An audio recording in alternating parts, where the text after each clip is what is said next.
Today I'm going to do a simple experiment on electrolysis that you can easily do at home. It's splitting water molecules.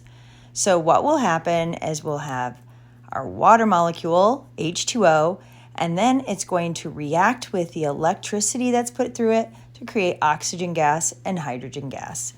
It sounds complicated, but it's pretty simple. All you're going to need are just a few supplies. You'll need 2 pencils. You'll need to cut the end off so that you can have it sharp on both ends. You'll need a glass of water. You'll need a 9-volt battery.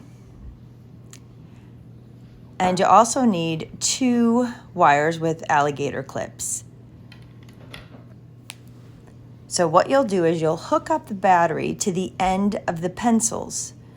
One will be on the positive side and one will be the negative. And you'll put those into the cup.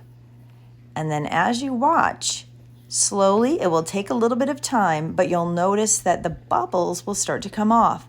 On one side, it's the hydrogen gas being formed, and on the other, it's the oxygen gas. So the electricity that's going through there is actually breaking apart the bonds of the H2O, and it's forming gas. So it's pretty nifty. You can try it at home with your own things. It's super easy to do.